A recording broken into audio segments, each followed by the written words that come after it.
Today we're going to be looking at how to simplify ratios. We have a couple of examples that we're going to work through together here, so let's get started. For question number 1, we're being asked to simplify the ratio of 15 to 60.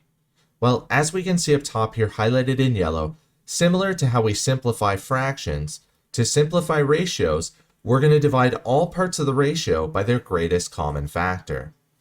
So the first thing we're going to do to simplify this ratio of 15 to 60 is we're going to rewrite this ratio in fractional form.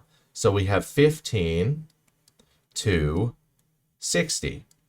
And now we're going to divide both parts of this ratio by their greatest common factor. And the greatest common factor between 15 and 60 is 15. So we're going to divide both parts of this ratio by 15 in order to simplify this ratio.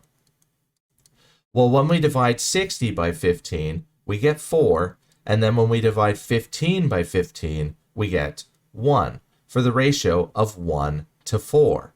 And since there's no common factor other than 1 between 1 and 4, we're done. We've rewritten this ratio in its simplest terms.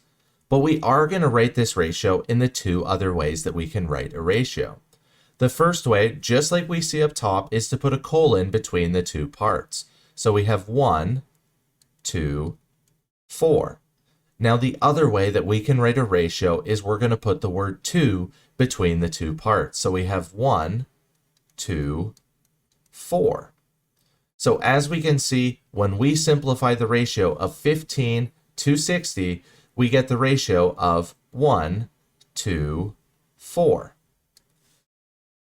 Now moving on to question number 2, where this time we're being asked to simplify the ratio of 18 to 30.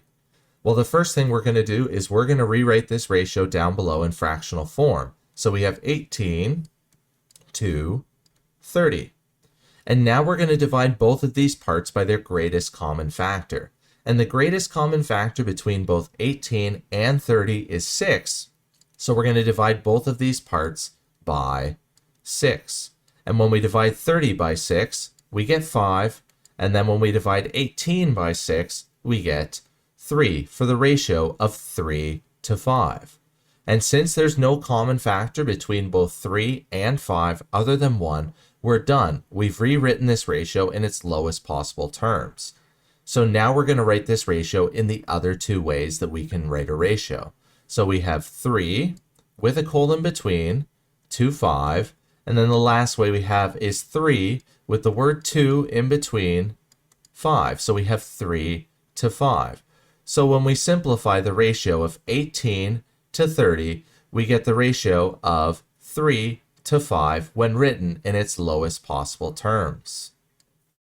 So hopefully by now you understand how to simplify ratios.